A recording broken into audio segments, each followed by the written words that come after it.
बहुत बहुत धन्यवाद मयंक जी आपका। सबसे पहले तो मैं यह आग्रह करूंगा, ये बच्चे जो खड़े हैं वो बैठ जाएं।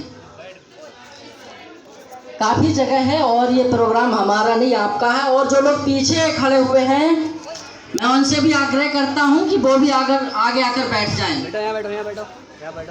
क्योंकि ये कार्यक्रम हमारा नहीं है, हम सबका है। और सबसे पहले मां शारदे के चरणों में 4 पंक्तियों से अपने श्रद्धा के सुमन अर्पित करते हुए कि हे माँ तेरी बीड़ा के जब जब झनकरित तार हुए, हे माँ तेरी बीड़ा के जब जब झनकरित तार हुए, तब तब तुलसी सूर से अलौकिक अवतार हुए। और हे माँ तेरी कृपा से ही लिखे गए गीता पुराण, कि हे माँ तेरी कृपा से ही लिखे गए गीता पुराण। और तेरा ही वरद हस्त पाकर जाने कितने कबराज हुए, तेरा ही वरद हस्त पाकर जाने कितने कबराज हुए। उसके बाद जैसा कि हमारे भारतवर्ष की सबसे बड़ी उपलब्धि है, हमारे यहाँ अतिथि देवो भव का नारा दिया जाता है। मेहमानों को भगवान के समान माना जाता है। हमारे बीच जो हमारे मेहमान हैं, हमारे मुख्य अतिथि हैं, हमारे चीफ गेस्ट हैं, मेहमान खुसूसी हैं, मैं उनका तहे दिल से इस्तकबाल करता हूं, अभिनंदन करता हूं, स्वागत करता हूं, इस्तकबाल करता हूं, खैर मकदम करता हूं। और ये 4 पंक्तियां आपके कदमों पे निशावर करता हूं कि खुशी का बोलबाला हो गया है, खुशी का बोलबाला हो गया है, और अंधेरे से उजाला हो गया है। और पांव जब से पड़े हैं प्रधान जी आपके यहाँ, मेरा विद्यालय भी शिवाला हो गया है, मेरा विद्यालय भी शिवाला हो गया है। और आपकी कार्यक्रम अधिकारी आदरणीय, परम आदरणीय, माननीय, सम्माननीय, वंदनीय श्रीमती डॉक्टर निरुपमा सक्सेना जी से मेरी अभी थोड़े दिन पहले बात हुई थी। तो मैंने मैम से पूछा कि आखिर आप इतने ये जो बच्चे हैं नौसिखिया परिंदों के रूप में, आप इनको यहाँ लेकर आते और एक नए समाज से इनका परिचय कराते हैं, आखिर आपका मकसद क्या है? आप बच्चों को क्या देना चाहते हैं? आप समाज को क्या देना चाहते हैं? काफ़ी वक्त तक मेरी बातचीत होती रही, तो मैम ने जो बात कही, मैं अभी अपनी बात शुरू नहीं कर रहा हूँ, मैं आपको आपसे परिचित कराना चाहता हूँ। जो मैम ने मुझसे कहा वो एक छोटी सी कविता, 4-5 लाइन की कविता है, उसके माध्यम से आप तक पहुँचाना चाहता हूँ। क्योंकि जब मेरी बात हुई तो मुझे लगा कि वास्तव में मैम बहुत ज़्यादा मेहनत कर रही है। मैंने उनसे पूछा, तब उन्होंने मुझसे कहा था कि सुंदर सुर सजाने को साज बनाती हूँ। मैम आपकी थोड़ी तवज्जो, और जो भी मंच पर बैठे हुए सबकी थोड़ी तवज्जो, कि सुंदर सुर सजाने को मैं साज बनाती हूँ, और इन नौसिखिया परिंदों को मैं बाज बनाती हूँ, इन नौसिखिया परिंदों को मैं बाज बनाती हूँ। और चुपचाप सुनती हूँ मैं शिकायतें सबकी, कि चुपचाप सुनती हूँ मैं शिकायतें सबकी, और तब दुनिया बदलने की आवाज़ उठाती हूँ, तब दुनिया बदलने की आवाज़ उठाती हूँ। और उन्होंने जो कहा, वास्तव में आपके सामने कई अटकलें, कई परेशानियाँ आई होंगी। उन्होंने कहा कि समंदर तो परखता है हौसले कश्तियों के, कि समंदर तो परखता है हौसले कश्तियों के।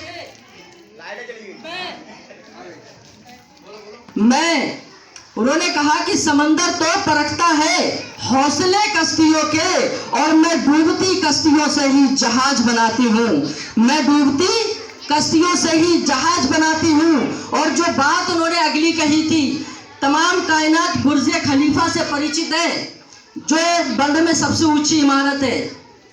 इन्होंने कहा था कि बनाए चाहे चांद पे कोई बुर्ज खलीफा, बनाए चाहे चांद पे कोई बुर्ज खलीफा, मैं तो कच्ची ईंटों से ही ताज बनाती हूँ, मैं तो कच्ची ईंटों से ही ताज बनाती हूँ। वास्तव में समाज के अंदर देखिए, गलत लोगों का मिलना बड़ी बात नहीं है। अभी एक नाटक चल रहा था, मैं बहुत उसको गौर से देख रहा था। जैसे ही फ्री का पौवा मिला, 3-4 लोग आके तुरंत बैठ गए। हुआ नहीं हुआ, तुरंत आके मौका मारने लग गए। लेकिन जब आप अच्छे काम करोगे तो आपके साथ कोई भी खड़ा नहीं होगा। हमें खुद खड़ा होना है, हमें खुद की सोच को बदलना है। और अभी बात चल रही थी देशभक्ति की तरफ, बहुत अच्छी बात कही महक भाई ने कि हम गाड़ी की सीट जो साइड में होती है, खिड़की वाली सीट नहीं देते, उन्हें कश्मीर कैसे दे देंगे? दे सकते हैं? नहीं दे सकते ना, क्योंकि हमारा इतिहास रहा है। सिकंदर जैसा विश्व विजेता भारत में आया तो भारत में कुछ भी नहीं कर सका।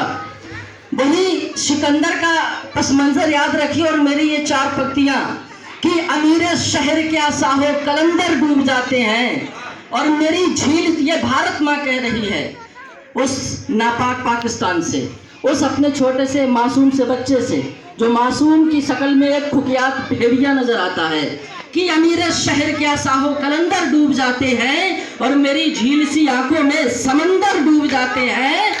और तेरी हर बात हंस के सह लेता हूँ, तू भाई है पाकिस्तान।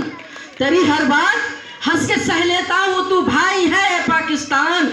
वरना मैं हिंदुस्तान हूँ, मुझ में सिकंदर डूब जाते हैं। वरना मैं हिंदुस्तान हूँ, मुझ में सिकंदर डूब जाते हैं। और एक छोटा सा नाटक, बहुत खूबसूरत नाटक, दहेज प्रथा पे आपने देखा, अभी आएगा थोड़ी देर के बाद। और बहुत ही जो आज समाज के अंदर माहौल है दहेज का, दहेज आज मेरी नज़र में तो शायद प्रतिष्ठा का विषय बन चुका है, सम्मान का विषय बन चुका है। लेकिन वो माँ बाप जो एक बेटी की शादी करते हैं, अपना सब कुछ निशावर कर देते हैं, और वो लोग जो दहेज के लोभी हैं, भेड़िए हैं, भूखे हैं, वो फिर भी कहते हैं कि कुछ भी नहीं दिया। ऐसे लोगों के लिए ये 4 पंक्तियां कि जिनके सितम से मुफलिसो नादार बिक गए। बच्चों बैठ जाओ, थोड़ी देर बैठ जाओ। कि जिनके सितम से मुफलिसो नादार बिक गए, और अच्छा हुआ जो ऐसे जमींदार बिक गए। और बेटी को अब दहेज में क्या दे गरीब बाप, तिवारी जी, कि बेटी को अब दहेज में क्या दे गरीब बाप। अरे रिश्ते तलाश करने में घर बार बिक गए, रिश्ते तलाश करने में घर बार बिक गए। और मैं जो हर वक्त उस परम पिता परमेश्वर, उस अल्लाह रब्बुल इज़्ज़त, उस खुदा से एक ही दुआ करता हूँ कि, और आप तक आपको भी एक पैगाम कि तोड़े ये कोई फूल तो गुलदान रो पड़े, कि तोड़े ये कोई फूल तो गुलदान रो पड़े, और उसके साथ साथ ये संतान रो पड़े। और कुछ ऐसी फजा बनाओ मेरे देशवासियों, कुछ ऐसी फजा बनाओ मेरे देशवासियों, कि हिंदू का घर जले तो मुसलमान रो पड़े, हिंदू का घर जले तो मुसलमान रो पड़े। मैं अक्सर पेपरों में देखता हूँ आजकल जो सबसे बड़ी समस्या भारत की बनी हुई है रेप, बहुत ज्वलंत समस्या बनी हुई। आए दिन अखबारों के फ्रंट पेज पर देखते हैं।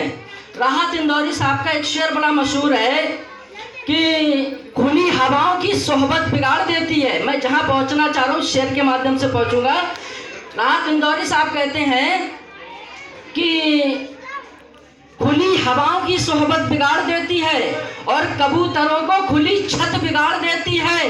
जो जुल्म करते हैं वो खुद इतने बुरे नहीं होते, सजा न दे के अदालत बिगाड़ देती है, सजा न दे के अदालत बिगाड़ देती है।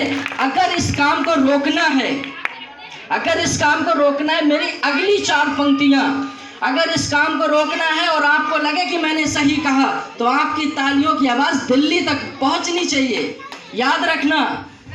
और जो हिंदुस्तान की सबसे बड़ी आवश्यकता है कि 2 भाई में ऐसी साझेदारी हो, 2 भाई, भारत माँ के 2 बेटे हिंदू और मुस्लिम, कि 2 भाई में ऐसी साझेदारी हो, अरे हिंदू की बेटी मुस्लिम को प्यारी हो और मुस्लिम की बेटी हिंदू को प्यारी हो। कि इज्जत लूटने वालों को फांसी दे दो, कि इज्जत लूटने वालों को फांसी दे दो। अरे चाहे मुल्ला हो या कोई पुजारी हो, कि चाहे मुल्ला हो या कोई पुजारी हो। और वास्तव में हमें इस पे काम करना होगा। हमारे भारत की सबसे बड़ी ज्वलंत समस्या और दूसरी समस्या, हमारे जो भारत माँ के आंचल में उसके 4 बेटे हिंदू मुस्लिम सिख ईसाई बसते हैं। ना जाने क्यों कुछ नापाक लोग भारत माँ की उस अखंडता को तोड़ने में लगे हुए हैं। आप हर दिन उस परमपिता परमेश्वर से ये दुआ जरूर कीजिए कि मेरे मौला तू ये करम कर दे, कि मेरे मौला तू ये करम कर दे। दूर भारत के दर्द गम कर दे, दूर भारत के दर्द गम कर दे।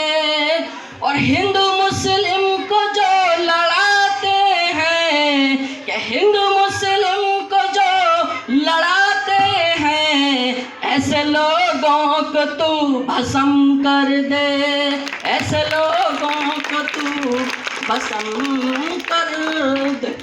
और तुम्हारी ड्यूटी लगी कब? मैं आदरणीय प्रधान जी हमारे बीच में बैठे हुए हैं। प्रधान जी, मैं मंच से आपको दावत देकर जा रहा हूँ, इनवाइट करके जा रहा हूँ। आप 2 तारीख परसों 12 बजे सादर आमंत्रित हैं ग्राम गूगल नगरिया में। उसके बाद 8 तारीख को भी आप सब लोग सादर आमंत्रित हैं गूगल नगरिया में, वही पुराना स्कूल जहाँ पिछली बार गए थे। और बहुत बहुत धन्यवाद अपने बड़े भाई आदरणीय मयंक जी का। और एक बात छोटे भाई को, मोदी जी ने एक बात कही बहुत अच्छी लगी कि हमें भारत को विश्व गुरु बनाना है। बहुत अच्छी बात है, लेकिन विश्व गुरु बनाने के लिए हमें जिस चीज़ की ज़रूरत है, मैं 4 पंक्तियों से अपनी बात कहकर अपना स्थान लूँगा। बहुत अच्छा माहौल है, आप लोग सब बधाई के पात्र हैं, बहुत अच्छे से काम कर रहे हैं। और सबसे ज़्यादा बधाई की पात्र हमारी आपकी सबकी गुरु आदरणीय श्रीमती डॉक्टर निरुपमा सक्सेना जी। और ये 4 पंक्तियाँ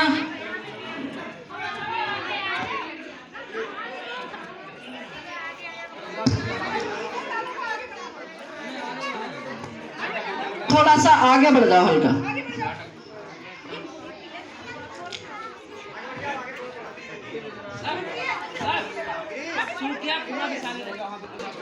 जी, आप जो सम्मानित ग्रामवासी हमारे बीच आए, बहुत ही गर्व महसूस हुआ कि आपने हमारे प्रोग्राम में, हमारे कार्यक्रम में अपनी उपस्थिति से 4 चांद लगा दिए।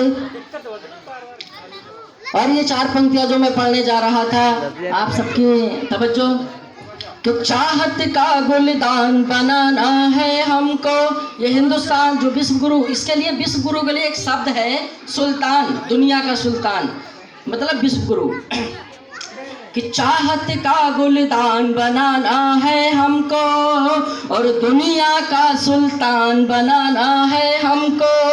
कि हर मजहब के लोग जहाँ बेखौफ जिए, कि हर मजहब के लोग जहाँ बेखौफ जिए, ऐसा हिंदुस्तान बनाना है हमको, ऐसा हिंदुस्तान बनाना है हमको। बहुत बहुत धन्यवाद। जय हिंद, जय भारत।